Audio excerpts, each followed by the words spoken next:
We now know the details of a child porn suspect's plea agreement, and we'll get a look at a war of words brewing ahead of a charity softball game. I'm Nick Collum, and this is the Mountaintop Daily.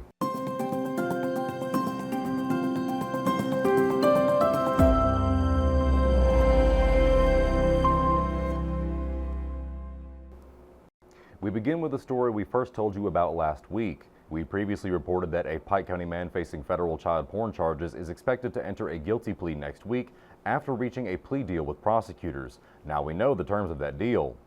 54-year-old Lonnie James Maynard of Raccoon is charged with production and possession of child porn. He is accused of coercing a boy into engaging in sexually explicit conduct to produce photos or videos. A signed plea agreement filed in the case on Monday indicates Maynard will plead guilty to producing child porn in exchange for the possession charge being dropped. The agreement details that back in January, Maynard communicated with a boy through Snapchat, convincing the youth to send him an explicit photo and video. Maynard will appear in an Ashland federal courtroom to formalize his plea on Monday. Once he does, he will face a sentence of 15 to 30 years in prison. A war is brewing in the city of Prestonsburg, and it all began with softball. Prestonsburg first responders are getting ready for their first ever softball game to benefit the city's Shop with a Cop program. And even though they're on the same team, the trash talk between the police and fire departments has reached a fever pitch. Robin tried to keep the two sides from fighting while she got all the details about the game. Robin Tillman here with Mountaintop News, and I am here with the captain of the Prestonsburg Police Department and the chief of the Prestonsburg Fire Department, and they have a softball game coming up. Who wants to tell me a little bit about this game? I will. We're having a softball game, a charity event for our 28th annual Shop the Cop program, which is, my personal opinion, the biggest. We do the biggest in this area to help children in Floyd County. We're doing it for 28 years. We help between 45 to 65 children each year. Each family gets a food basket. They get clothing, shoes, boots, jackets, hats, socks, all the toiletry items. They get presents, and then we get to take them up there to shop at Walmart. Like I said, we've been doing it for 28 years. This has been an event, and we haven't been able to do it without the community here. So we wanted to try to give back a little bit to our community to have a nice little event up at softball up at Stonecrest. We will have a total of 3 games. We have 2 teams of mix between the fire department, the police department, and EMS, and some other agencies and stuff versus the high school team. And then for the finale that night, we'll have the police versus fire game. All right, so the final part of it is going to be police versus fire. Yes. And I believe you were saying you've been practicing, right? Yes. All right, how do you feel about that? Well, we've been practicing together, and then we scrimmaged against each other. We played 4 games, FD 1-2, PD 1-2, so it's kind of going to be the tiebreaker.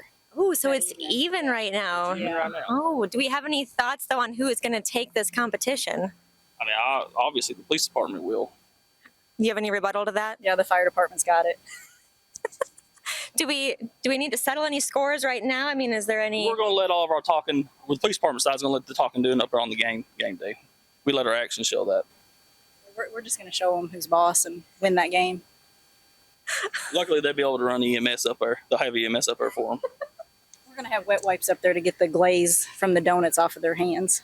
Wow. All right, you guys are going to have to come to this game. It's on the 23rd, right? 23rd up at Stonecrest up on the field. It will be at 6 o'clock that evening. If you want to support, we got the high school's going to be up there. Wear your black cat gear. If you want to support the fire, wear red. If you want to support the police, wear that Kentucky blue, because we love Kentucky over there. They wear the Louisville red there at the fire. Any final words for that? Go red. All right, reporting for Mountaintop News, I'm Robin Tillman. Coming up after the break, body art will be the focus when the Coal Country Tattoo Expo returns to Pikeville. We'll give you a preview when the Mountaintop Daily continues, but first, sports and weather. With this Mountaintop Sports Report for Tuesday, I'm Brittany Rowe reporting. Mountaintop Sports attended Media Day for the University of Pikeville football team on Monday at Bob Amos. We had a chance to speak with head coach Corey Phipps about the upcoming season for the U-Pike Bears. We feel good. We've had a good first week of fall camp. Picture day or media day is my least favorite day to navigate through fall camp as a head coach, but it's great. The guys look sharp today and beautiful weather, and we're glad you're out here visiting with us. Yeah, I don't know if it's a rebuild, because if you look at it, we still have a ton of starters. I think we lost some dynamic players in certain spots, but still this senior class is still 27. So a large senior class again. You know, last year was a little larger, I think, because that extra COVID season guys were still kind of working through the system. So we feel really good about the returners. You know, some really dynamic guys that can really help us on both sides of the ball and in the kicking game.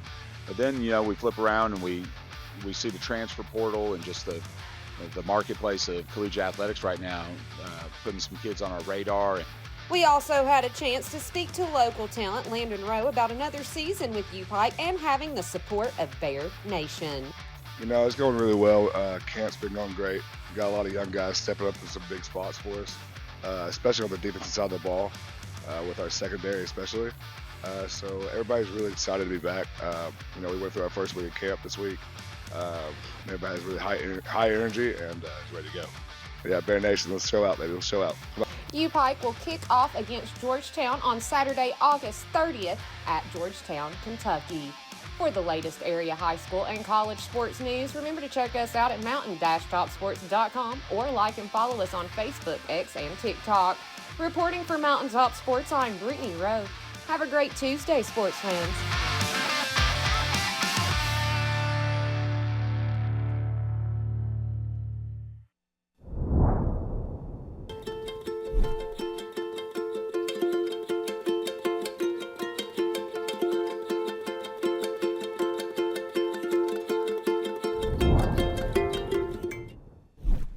When the government took Social Security away from honest Eastern Kentuckians, Attorney Ned Pillersdorf got the hearings declared unconstitutional.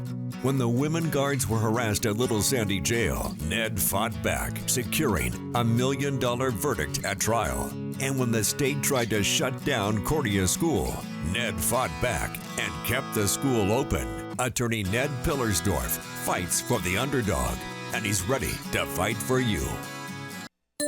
Hey, it's Kristen. Are you looking for the ultimate back-to-school upgrade? Appalachian Wireless is offering you the Samsung S25 or the iPhone 16, or how about an iPad on us?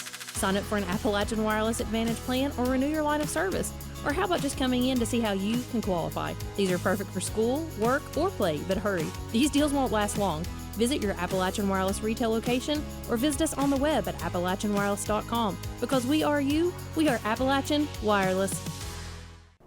Tattoo artists and enthusiasts will have something to look forward to next weekend when the Coal Country Tattoo Expo returns to Pikeville. Sheldon tells us more about it.